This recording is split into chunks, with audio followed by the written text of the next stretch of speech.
Hello दोस्तों, जैसा कि आपको पता है आज गांधी जयंती है। गांधी जयंती पर आप सभी को बहुत सारी शुभकामना। गांधी जयंती के साथ साथ आपको ये भी मालूम है कि आज ही के दिन आज एक और महापुरुष का संबंध है आज के डेट से, जिनका नाम है शास्त्री जी। तो दोनों जो विचारधारा है भारत में अपने अपने स्तर पे एक अलग मानक को स्थापित किया है। इसके संदर्भ में हम लोग आज दरअसल क्या है ना, गांधी जी के विचारों के संदर्भ में हमारा अचानक मेरा मन किया कि गांधी के विचारों को लेकर एक वीडियो बनाएं।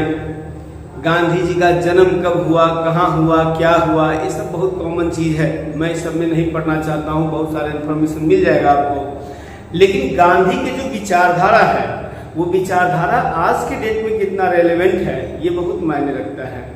ठीक है, विशेषकर सिविल सर्विसेज की तैयारी करने वाले छात्र एवं छात्राओं, बीपीएससी, यूपीएससी, यूपीपीएससी, उसमें गांधी की जो विचारधारा है ये बहुत मायने रखता है। तो मेरे हिसाब से मैं अभी आपको गांधी की जो प्रमुख विचारधारा है उसके संदर्भ में बात करते हैं। और सबको आराम से इत्मीनान से रहिएगा, घबराने की बिल्कुल जरूरत नहीं है। इत्मीनान से समझिए कि गांधी से रिलेटेड एक एस्से आपका तैयार हो रहा है, या फिर जो सामान्य लोग भी अगर देखेंगे तो उन्हें एक जनरल इंफॉर्मेशन प्राप्त हो जाएगा इससे। और हो सके तो गांधी की विचारधारा से अपने अंदर बदलाव लाने का प्रयास करना चाहिए। तो सबसे पहली बात, गांधी की जो विचारधारा है प्रमुख, उसको हम देखते हैं।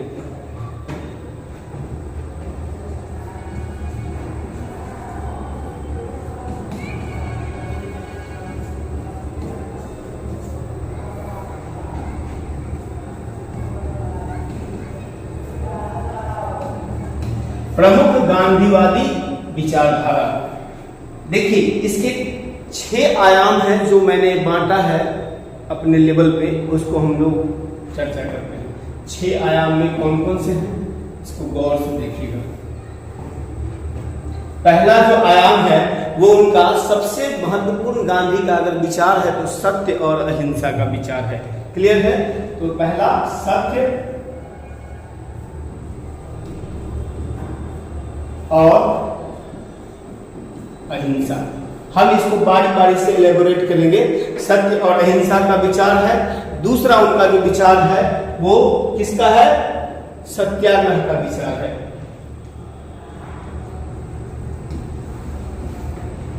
सत्याग्रह का विचार है। तीसरा जो उनका विचार है वह स्वदेशी का विचार है।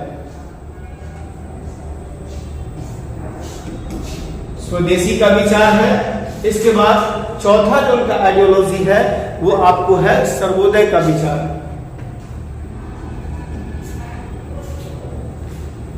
सर्वोदय का विचार है। इसके बाद स्वराज का विचार है, स्वराज,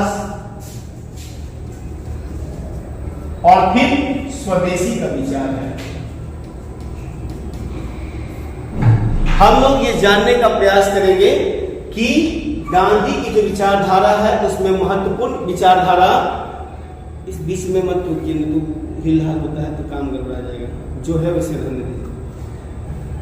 गांधी की जो विचारधारा है उसमें से मुख्यतः 6 विचारधारा है जो सामाजिक लेवल पे बहुत महत्वपूर्ण रखता है।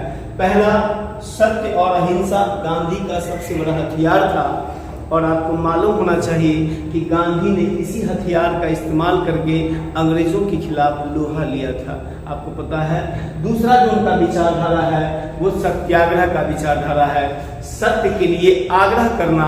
उनका मानना है कि निष्क्रिय प्रतिरोध जो है वो उसके अंदर बहुत ताकत होती है, किसी भी कठोर मनुष्य को सहजता प्रदान कर सकता है, उसको झुकने पर मजबूर कर सकता है।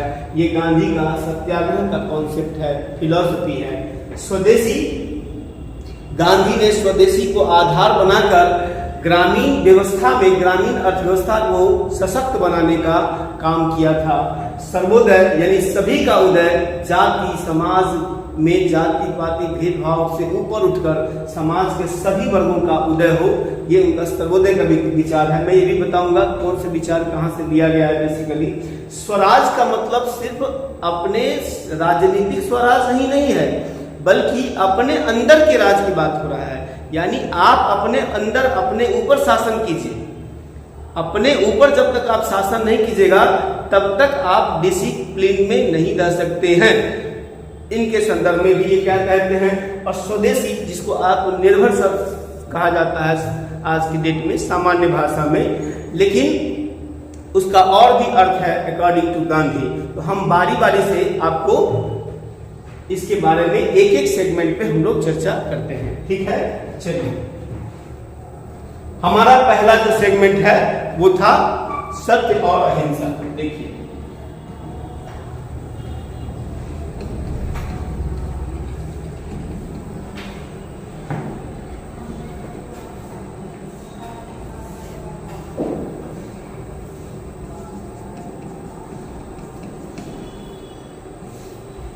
सत्य और अहिंसा के संदर्भ में उनका अजीब विचार है। वो विचार ये है कि सत्य को वो ईश्वर मानते हैं, ठीक है। पहला, सत्य को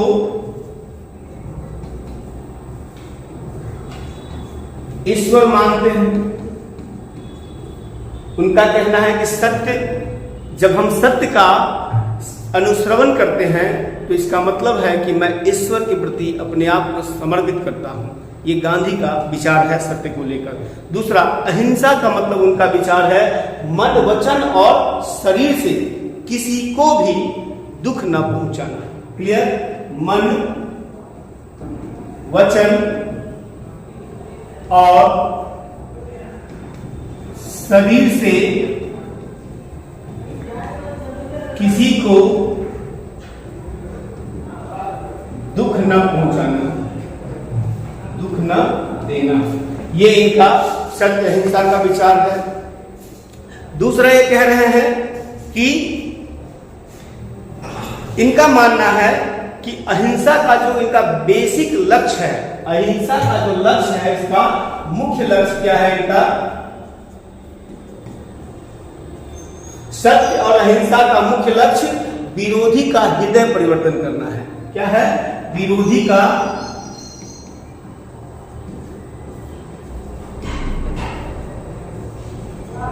हृदय परिवर्तन।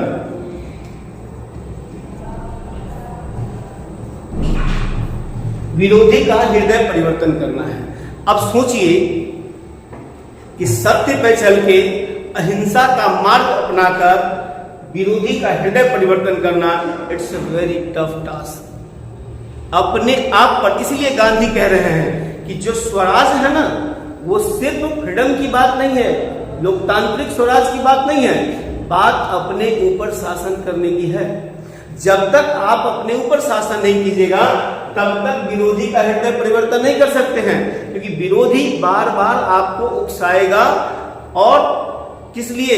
क्योंकि वो आप हिंसात्मक रूप ले, ये विरोधी का कार्य होगा। लेकिन जब आप अपने ऊपर शासित होंगे तो आप बिल्कुल उनके उस उकसावे में नहीं आएंगे। और एक ऐसा समय आएगा कि गांधी के हिसाब से कि विरोधी भी आपका कायल हो जाएगा। आपको मालूम है कि गांधी अनशन पर बैठ जाते थे राष्ट्रीय आंदोलन में। गांधी अंग्रेजों के नाक में दम कर रखे थे, लेकिन अंग्रेज का हिम्मत नहीं था कि गांधी को गोली से उड़ा दे या फिर उसको खरोच भी आए, क्योंकि गांधी समाज में अपने अहिंसात्मक विचार के द्वारा, सत्य के विचार के द्वारा अपना पैठ बनाया हुआ था उन्होंने, ताकि अंग्रेज भी उनसे डरते थे। गांधी का यही विचारधारा है जो हमेशा कहते हैं, ठीक है।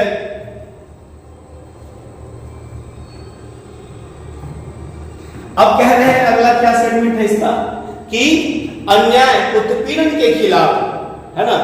अहिंसा में क्या है? अन्याय और उत्पीड़न के खिलाफ जो है अहिंसा का प्रयोग कीजिए, हिंसा का प्रयोग नहीं कीजिए। ये इनका सत्य और अहिंसा का विचारधारा है। सत्य को ईश्वर मानते थे, मन, वचन और शरीर से किसी को दुख न देना। मन, वचन और शरीर, मन से यानी कि किसी के भी प्रति बुरा नहीं सोचना। वचन, कटु भाषा का इस्तेमाल मत कीजिए। किसी को, बहुत बड़े समाज सुधारक रहे कबीरदास जी, कहते हैं कि ऐसी बानी बोलिए मन का आपा खोए, औरों को शीतल लगे आप हूँ शीतल होए। सेम वही फिलॉसफी यहाँ भी है कि मन से और वचन से, अपनी भाषा से किसी को भी कष्ट मत दीजिए, और शरीर से का मतलब हुआ कि आप किसी को पर बल का प्रयोग करके किसी को दुखी मत कीजिए। यही अहिंसा है उनका, ये फिलॉसफी है, ये दर्शन है उनका। क्लियर है? चलिए अगला दर्शन पे हम लोग चलते हैं। जो अगला दर्शन है उनका वो क्या है? अगला दर्शन उनका है स्वराज का। स्वराज का जो दर्शन है वो क्या क्या कहता है, इसको ध्यान रखिए। गांधी के लिए दरअसल स्वराज का अर्थ होता है स्वशासन। लेकिन गांधी के लिए स्वराज का अर्थ क्या है, इसको समझिए।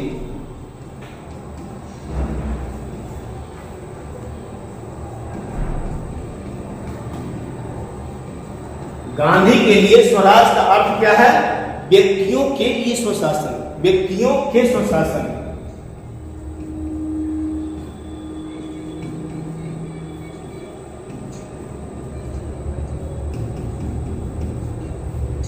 व्यक्ति का अपना शासन होना चाहिए, अपने ऊपर शासन कीजिए आप, तभी आप नियंत्रित रह पाएंगे, तभी आप बौद्धिक रूप से भी विकसित हो पाएंगे, आप डिसिप्लिन में रहेंगे, आप हिंसा का इस्तेमाल नहीं करेंगे, आप अपशब्द का इस्तेमाल नहीं करेंगे, तभी गांधी की विचारधारा होगी और आप अहिंसा को फॉलो कर पाएंगे।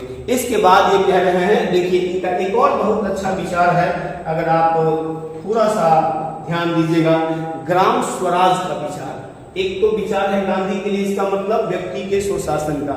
जो डेमोक्रेसी है वो है ही, इसमें कोई डाउट नहीं है, बट डेमोक्रेसी के निचले स्तर के शासन की बात कर रहे हैं। क्या है उनका? ग्राम स्वराज। ग्राम स्वराज में क्या कहते हैं वो? ग्राम स्वराज की बात कर रहे हैं, और ग्राम स्वराज का मतलब है कि ग्राम पंचायतों के माध्यम से अंतिम व्यक्ति तक शासन की उपलब्धियों को या फिर अंतिम व्यक्ति को शासन में भागीदार बनाना, ताकि उनका उद्धार हो सके। उनको ये न लगे कि शासन किसी एक वर्ग द्वारा किया जा रहा है, उसको ये लगे कि शासन हम सब मिलके कर रहे हैं। यही उनकी ग्राम स्वराज की अवधारणा है। क्लियर है? दूसरा है आर्थिक स्वराज के संदर्भ में वो क्या बात कर रहे हैं, देखिएगा।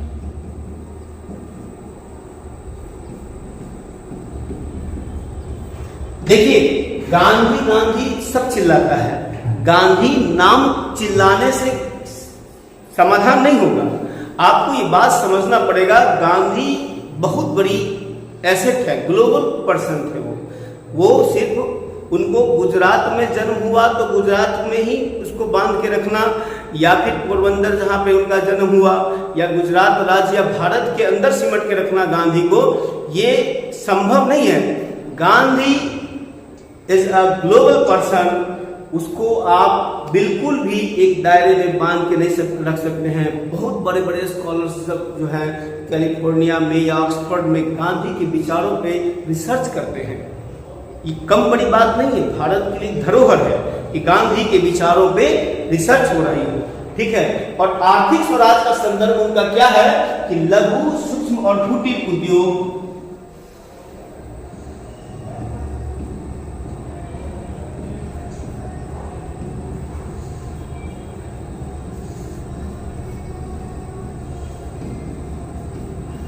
लघु सूक्ष्म और कुटीर उद्योग की स्थापना पर वो बल देते हैं।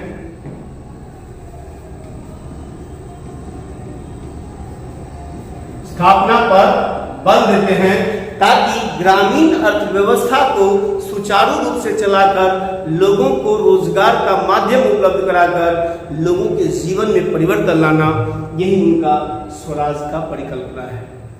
देखिए 3 चीज हैं। एक जो राजनीतिक स्वराज है, जो अंग्रेजों के खिलाफ था कि अंग्रेजों का शासन हमें नहीं, हमारे अपना शासन था, वो तो है ही। इसके अलावा व्यक्तियों के अपने शासन की बात हो रही है, व्यक्ति अपने ऊपर शासन करे ताकि वो भाषा के रूप में या शारीरिक रूप से प्रबल न हो और किसी पर आघात न करे। क्लियर है? इसके बाद ग्राम स्वराज, ग्राम स्वराज के माध्यम से पंचायतों के अंतिम व्यक्ति को शासन में भागीदार बनाकर देश और समाज के विकास में सुनिश्चित करना, ये ग्राम स्वराज की परिकल्पना थी गांधी की। दूसरा है आर्थिक स्वराज। आर्थिक स्वराज का मतलब है लघु, सूक्ष्म और कुटीर उद्योग की स्थापना करके निचले स्तर पर अर्थव्यवस्था को मजबूत करना, लोगों को रोजगार प्रदान करना, स्वावलंबन बनाना, ये गांधी के स्वराज का परिकल्पना है। क्लियर है? अब हम लोग आगे चलते हैं। आगे क्या है? अगला जो संदर्भ है वो स्वदेशी का है। ठीक है,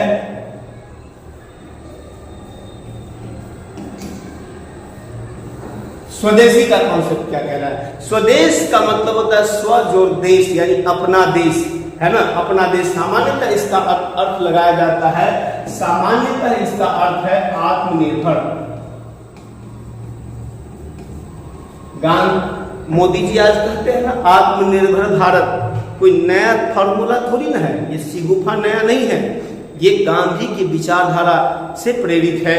आत्मनिर्भर का कॉन्सेप्ट, अगर उससे भी पहले आप एंशिएंट एज में जाइएगा तो आत्मनिर्भर हमारा भारत था, अंग्रेजों ने हमें परनिर्भर बना दिया। गांधी एंशिएंट हिस्ट्री के इकोनॉमिक व्यवस्था को स्थापित करना चाहते थे ताकि हमारी डिपेंडेंसी अंग्रेजों पर से हटेगी, तब जाके भारत आत्मनिर्भर होगा आर्थिक रूप से। जब आर्थिक रूप से अपने आप पर निर्भर होगा तब राजनीतिक रूप से, सामाजिक रूप से, वैचारिक रूप से भी हम अंग्रेजों के ऊपर स्थापित नहीं होंगे। क्लियर है? इसलिए उन्होंने स्वदेशी का नारा दिया। इसके बाद क्या कह रहे हैं? स्वदेशी दरअसल राजनीतिक और आर्थिक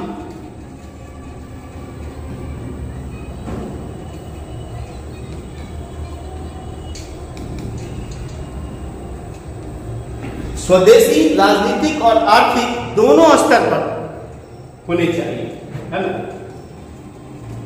दोनों स्तर पर। जैसा कि अभी हम आपको बताए हैं, स्वदेशी का मतलब सिर्फ अपना शासन नहीं होता है, हम आर्थिक रूप से भी अपने ऊपर डिपेंड हो जाए। आजकल क्या हो रहा है, हर चीज के लिए, अभी देख लो अजीबोगरीब कहानी है, घर में रोटी नहीं बनती है, हमारी डिपेंडेंसी ब्रेड पे हो चुकी है। और आज ब्रेड के युग में हम अपने देश की बात कर रहे हैं, स्वदेशी की बात कर रहे हैं।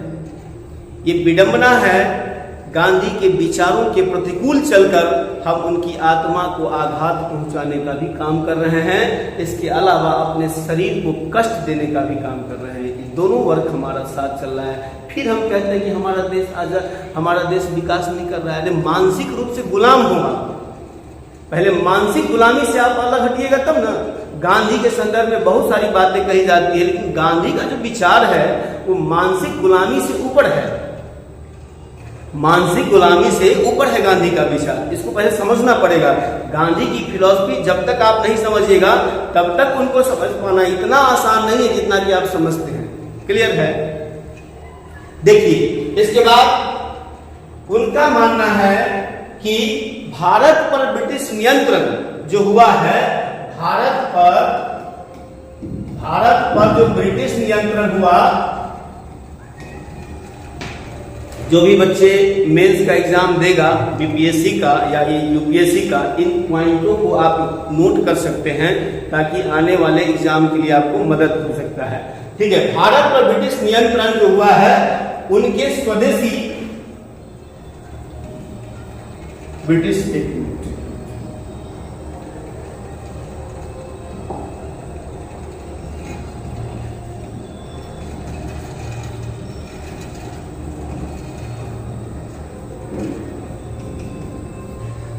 भारत पर ब्रिटिश जो नियंत्रण हुआ है उनके स्वदेशी उद्योगों के नियंत्रण में नहीं था।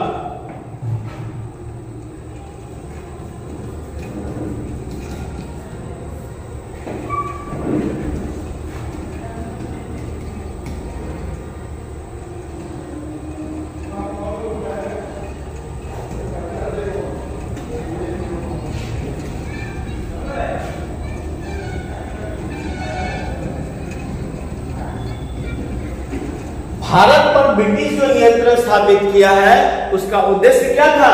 उसके अपने स्वदेशी उद्योग को बढ़ावा देना था। याद रखिए, इस चीज को गौर कीजिएगा, सामान्य व्यक्ति भी इसको समझने की जरूरत है। और एग्जामिनर में जो तैयारी कर रहा है एग्जाम का, बीपीएससी, यूपीएससी या Uttar Pradesh public service commission का, उसको आप समझिए पहले कि एग्जामिनर क्वेश्चन कहां से कैसे लेवल पे पूछता है। भारत पर ब्रिटिश नियंत्रण उनके स्वदेशी उद्योगों के नियंत्रण में नहीं था। वो भारत पर नियंत्रण इसीलिए किए क्योंकि अपने देश में वो औद्योगिक क्रांति को जन्म दिए, और औद्योगिक क्रांति के बाद जो सरप्लस हुआ है उसका प्रोडक्ट, उस प्रोडक्ट के लिए बाजार तैयार हो सके। और भारत से बड़ा बाजार दुनिया में कोई हो ही नहीं सकता है, क्योंकि वो ऐसा समय था जब 1776 से 80-81 के बीच में अमेरिकन क्रांति से अमेरिका आजाद हुआ, इसके बाद इसके बाद फ्रांस आजाद हुआ, बाकी यूरोप में तहस नहस हो रहा था, उथल पुथल का दौर था। भारत एक सेफ जोन था, इसलिए भारत को उसने उपनिवेश बनाया। और उसका उद्देश्य क्या था? ब्रिटेन की स्वदेशी उद्योगों को बढ़ावा देना। याद रखिएगा इस चीज को गौर से। गांधी कहते हैं कि स्वदेशी अभियान जो है क्या है? राष्ट्रीय भारतीय स्वतंत्रता की कुंजी थी।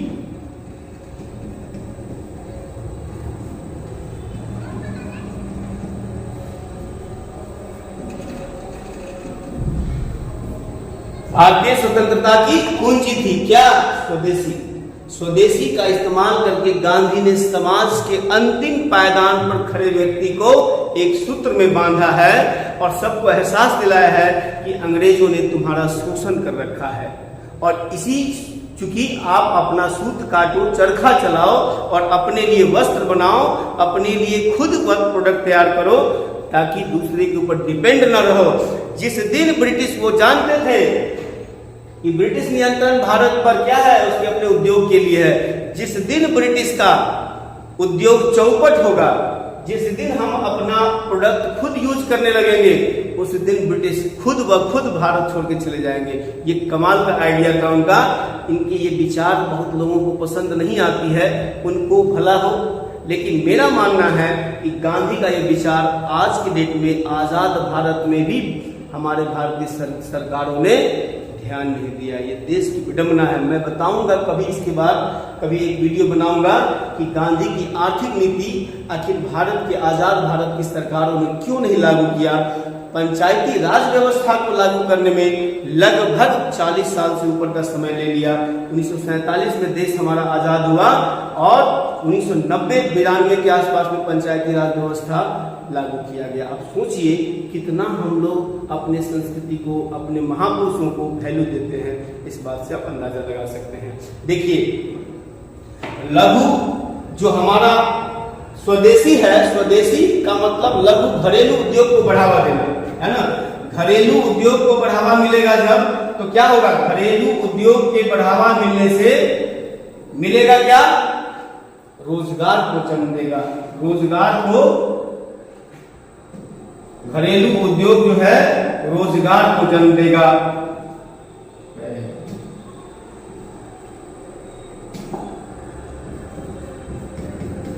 रोजगार को जन्म देगा और रोजगार के साथ साथ स्वावलंबन को भी जन्म देगा।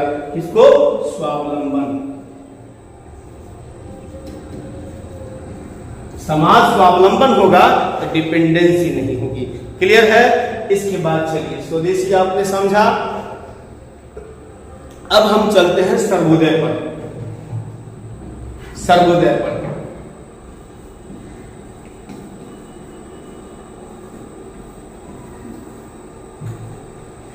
सर्वोदय का मतलब होता है सार्वभौमिक उत्थान। ठीक है, इसका मतलब होता है सार्वभौमिक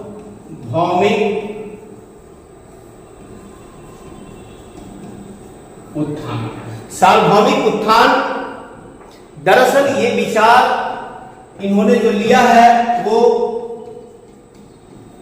जॉन रस्किन की पुस्तक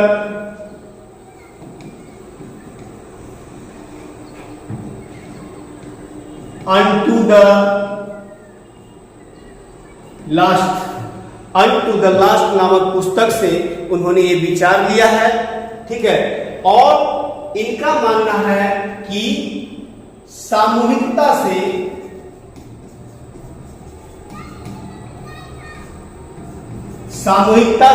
क्या होता है? सर्वांगीण विकास का साधन है। सामूहिकता क्या है? एक सर्वांगीण विकास का साधन है। सामूहिकता सर्वांगीण विकास का साधन है।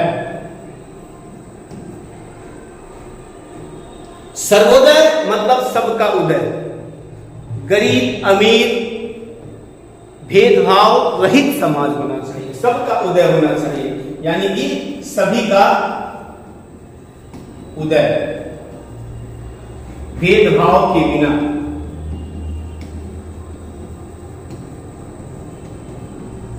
भेदभाव के बिना सबका उदय होना चाहिए। देखिए, ये जो सर्वोदय का विचार है, ये कहां कहां से प्रभावित है, कैसे प्रभावित है, इसको गौर से पहले देखिए। आप देखिएगा कहां से गौर है, यहां पर देखिए, इनका सर्वभूत हितम रतः, सर्वभूत हितम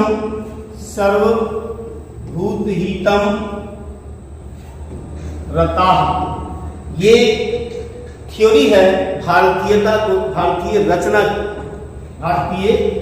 या भारतीय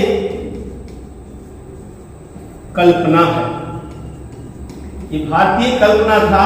सर्वभूत हितम रतः मतलब सभी का कल्याण हो, सभी का उदय हो, इसकी बात कर रहा है। ये भारतीय रचना से प्रभावित है ना। इसके बाद सुकरात की जो रचना है, साधना है ना। सुकरात की क्या है? सत्य साधना। सत्य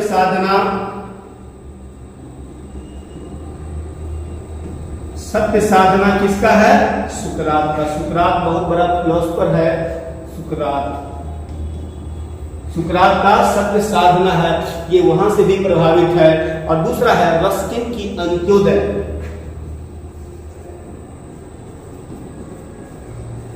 अंत्योदय किसकी है?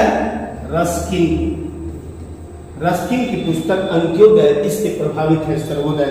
और यहां से इसकी जर्नी शुरू होती है। वो कहते हैं समाज में जब तक सबका उदय नहीं होगा, एक राष्ट्र लोकतांत्रिक होने का मतलब है समाज के सभी व्यक्ति का सर्वांगीण विकास होना चाहिए। सर्वांगीण विकास ही सर्वोदय को जन्म देगा, सभी का उदय होगा, यानी सबका विकास होगा। क्लियर है? इसके बाद हम लोग चलते हैं, क्या है? स्वदेशी, सत्य, अहिंसा, सर्वोदय हो गया।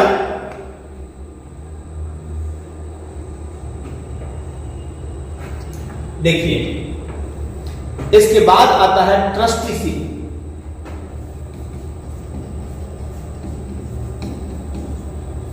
ट्रस्टीशिप को देखिए। ट्रस्टीशिप एक सामाजिक आर्थिक दर्शन है गांधी का। गांधी का क्या है? सामाजिक आर्थिक दर्शन है। ट्रस्टीशिप सामाजिक आर्थिक दर्शन है। इसका आधार क्या है? धन के उत्पादनों पर, धन व उत्पादन के साधन पर। गांधी का विचार है कि धन व उत्पादन के साधनों पर, धन व उत्पादन के साधनों पर सामूहिक नियंत्रण होना चाहिए।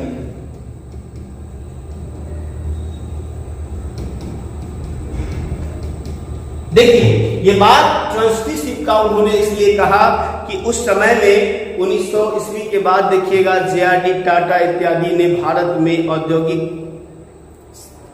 व्यवस्था की नींव डाली। 1906-07 में आपको मालूम है कि टाटा ने आयरन का जो प्लांट डाला था, जमशेद जी टाटा ने। गांधी का कहना है कि आप अपने इंडस्ट्री को उस लेवल पे मत बढ़ाइए जैसा कि ब्रिटिश ने किया है। ब्रिटिश ने अपने इंडस्ट्री को अपने ही लोगों के खून पसीना के वसूल पे किया है। कैसे? कि बताइए, बच्चे से 12-12 घंटा काम, प्रेग्नेंट महिलाओं से 12 घंटा 14 घंटा काम करवाया है, 17-17, 16-16 घंटे काम करवाए हैं एक कॉमन व्यक्ति से, बताइए। और आज वो हमको मानवतावाद की पाठ सिखा रहे हैं। कितनी बड़ी जुल्म की बात है। ये इस बात का डर गांधी को था पहले ही कि आप अपने उद्योग को इस प्रकार मत बढ़ाइए कि उसमें गरीबों का दोहन हो, गरीबों का शोषण हो। आप अपने उद्योग को ट्रस्टीशिप के सिद्धांत को बढ़ाइए, जिसमें धन व उत्पादन के साधन पर गरीब और अमीर सबका सामूहिक नियंत्रण होना चाहिए। ये गांधी का विचार है, सामूहिक नियंत्रण होना चाहिए, ये गांधी कह रहे हैं। इसके बाद क्या कह रहे हैं, इससे क्या होगा, जब ये ट्रस्टीशिप का कॉन्सेप्ट आएगा तो भारत में गरीबी भुखमरी पर नियंत्रण पाया जा सकता है। किस पे? गरीबी और भुखमरी पर नियंत्रण पाया जा सकता है। सामाजिक आर्थिक राजनीतिक पर, सामाजिक आर्थिक राजनीतिक अराजकता पर नियंत्रण पाया जाएगा। सामाजिक आर्थिक और राजनीतिक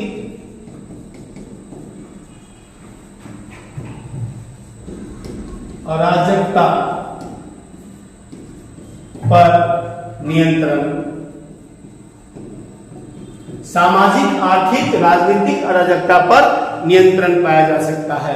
ये ट्रस्टीशिप के द्वारा कैसे? देखिए, अगर उद्योगपति अपनी पूंजी लगाते हैं, इसमें कोई शक नहीं है, लेकिन अपने कर्मचारियों को, अपने जो उस फैक्ट्री में काम करने वाले, जान जोखिम पर डालकर काम करने वाले जो मजदूर हैं, उनके ख्याल नहीं करेंगे तो बताइए, एक समय ऐसा आएगा कि वो सामाजिक लेवल पे कमजोर रहेगा, आर्थिक लेवल पे कमजोर रहेगा, तो उनके मन में ये विचार उत्पन्न होगा कि मेरे ही मेहनत से ये अमीर बनता जा रहा है और हम गरीब के गरीब हैं।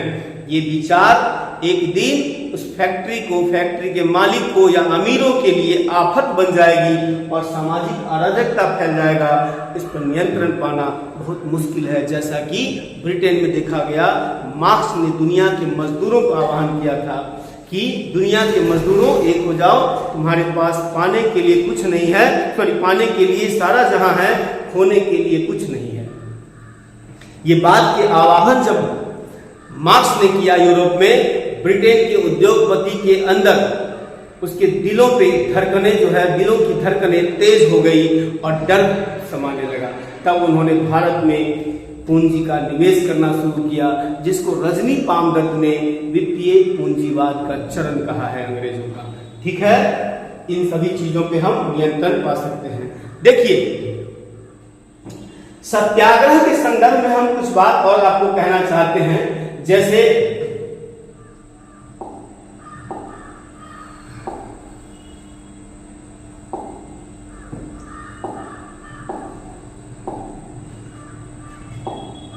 स्वराज, सत्य और अहिंसा, स्वराज, स्वदेशी, सर्वोदय। सुनिए ना, उसको बीच में टिकिए, इस बीच में टिकिए ना, उसको बीच में नहीं, यहाँ पे 1/2 4/2। ठीक है, अब एक आइडिया है, अच्छा, एक आइडिया है सत्याग्रह। सत्याग्रह का मतलब क्या है? देखिए, एक आइडिया जो आपको बचा हुआ है, सत्याग्रह। गांधी का जो ये विचार है सत्याग्रह, अपने आप में बहुत बड़ा विचार है। सत्य के लिए आग्रह करना सत्याग्रह है गांधी के हिसाब से, अगर सीधी भाषा में कहें तो। लेकिन अन्याय, और एक कहते हैं गांधी जी, अन्याय और उत्पीड़न, अन्याय और उत्पीड़न के खिलाफ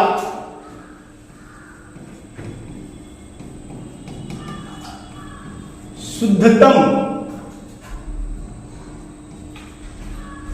अन्याय और उत्पीड़न के खिलाफ शुद्धतम आत्मबल का प्रयोग करना ही सत्याग्रह है। शुद्धतम आत्मबल, शुद्धतम आत्मबल का प्रयोग क्या है? सत्याग्रह है। ये गांधी के हिसाब से अन्याय और उत्पीड़न के खिलाफ शुद्धतम आत्मबल का प्रयोग करना। शारीरिक बल की बात नहीं कर रहे हैं यहाँ, आत्मबल का। वही आत्मबल जो मैंने अभी आपको बताया कि भाषा पे संयम होना चाहिए, शारीरिक प्रतिरोध नहीं होना चाहिए और किसी के प्रति विचार करना नहीं होना चाहिए। ये गांधी की अहिंसा का फिलॉसफी है, इस बात को आप ध्यान रखिए। अब सवाल उठता है कि सत्याग्रह का कॉन्सेप्ट क्या गांधी के अंदर अचानक आया था? यह सत्याग्रह का कॉन्सेप्ट गांधी के विचार कहां से प्रभावित हुए सत्याग्रह के लेके? इसको आप देखिएगा, इसकी जड़ हमारे भारतीय संस्कृति में निहित है, इसे कहीं लाने की जरूरत नहीं है। कैसे है आप गौर कीजिएगा। अहिंसा का जो उत्पत्ति है, सत्याग्रह का जो उत्पत्ति है वो क्या है, इसको देखिए कहां से आया है। पहला उपनिषद में सत्याग्रह की उत्पत्ति, उपनिषद में सुनो।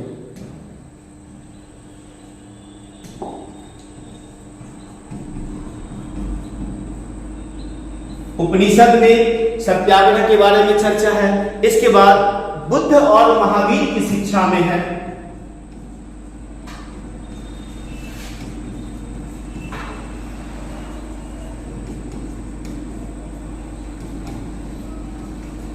बुद्ध और महावीर की शिक्षा में सत्याग्रह की चर्चा है। अगर इसके बाद कहिएगा तो टॉल्स्टॉय और रस्किन,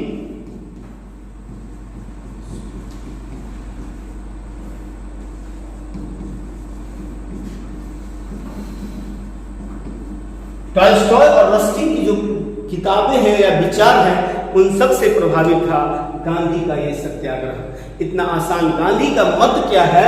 देखिए, गांधी का मत है इस मामले में बहुत ही बेहतरीन विचार है उनका। मुझे लगता है आज के डेट में इस बात को समझना पड़ेगा, जब दुनिया रूस और यूक्रेन के अंदर भयंकर लड़ाई हो रही है और हमको लगता है साल पुरने वाला है लड़ाई का जो दौर है, उसमें निष्क्रिय प्रतिरोध का जो कॉन्सेप्ट है, यही दुनिया को अपनी विचार से असहमति के दौर में भी सहमत के दौर में ले जाने का एक नायाब तरीका है। कैसे असहमति के दौर में? दुनिया विचारों में बटा हुआ है, हम निष्क्रिय रूप से उसको प्रतिरोध करके उसको अपने विचारों में बदल सकते हैं। मोदी जी ने बहुत अच्छा स्टेटमेंट दिया इस संदर्भ में, अगर देखा जाए। उन्होंने कहा कि ये दौर युद्ध का नहीं है। ये वही विचारधारा का प्रभाव था जो गांधी ने अहिंसा के बारे में की है। ये वही विचारधारा का प्रभाव था जब बुद्ध और महावीर जैन ने अहिंसा की बात की है। जैन का तो अहिंसा गजब का है, आप सोचिएगा तो आपको मालूम है कि नहीं मुझे नहीं पता। कभी मैं विचार इस पर वीडियो बनाऊंगा अहिंसा पे। महावीर का बुद्ध से भी, बुद्ध तो मध्यम मार्ग के पुजारी हैं, अहिंसा को तो बिल्कुल वो नकारते हैं, लेकिन मध्यम मार्ग का अपना रास्ता अपनाते हैं। महावीर तो बहुत एक्सट्रीम है इस मामले में, ठीक है। ये इन्हीं विचारधारा का प्रभाव था मोदी जी पर, जब उन्होंने कहा कि यह युग जो है वो युद्ध का नहीं है। अब चलते हैं हम लोग सारे विचार में। अब गांधी का मत क्या है? निष्क्रिय प्रतिरोध।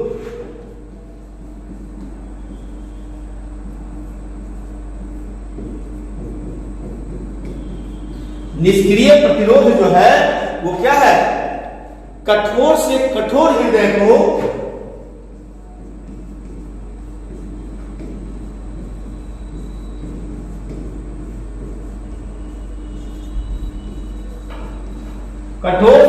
हृदय को क्या कर सकता है? पिघला सकता है।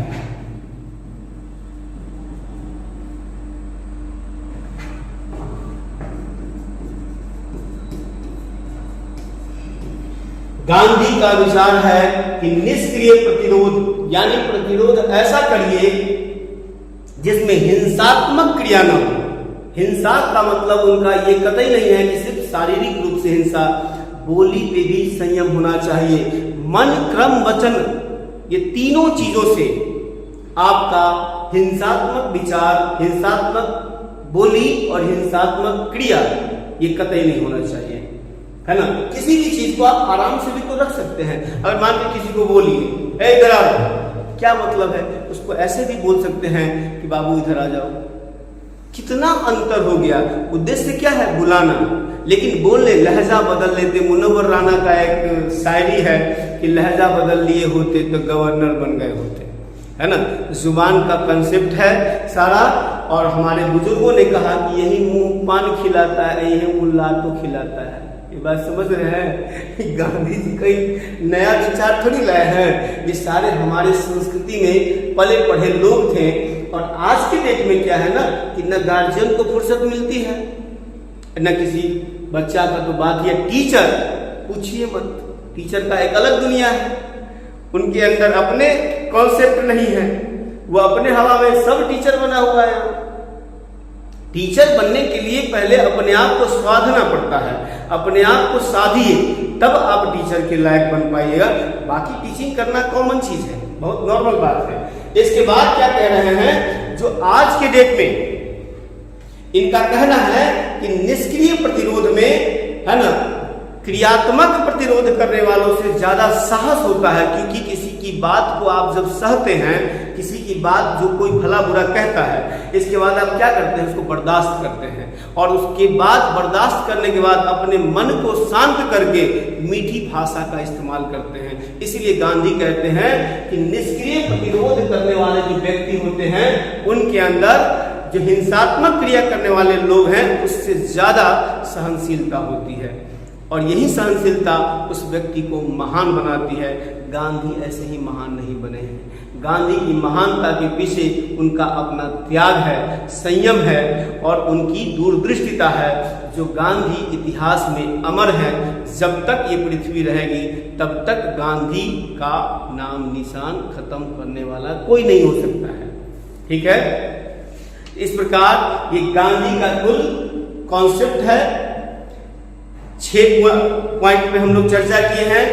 गांधी का एक बहुत फेमस स्टेटमेंट है कि जो बदलाव आप दूसरों में देखना चाहते हैं वो आप खुद में लाइए। दरअसल यूपीएससी ने इसी स्टेटमेंट पर एस्से पूछा था। 1200 वर्ड में एस्से लिखना था। हाथ पांव फूल गए बच्चों का। याद कीजिएगा, जो बदलाव आप दूसरों में देखना चाहते हैं वो खुद में लाइए। ये जो आधार है ना, ये यहीं से होगा। ये जब तक इनकी फिलॉसफी को नहीं जानिएगा गांधी के, तब तक आप कतई नहीं इस पर एक लाइन, एक शब्द नहीं लिख सकते हैं। इतनी बड़ी क्रिटिकल क्वेश्चन होता है ऐसे क्वेश्चन।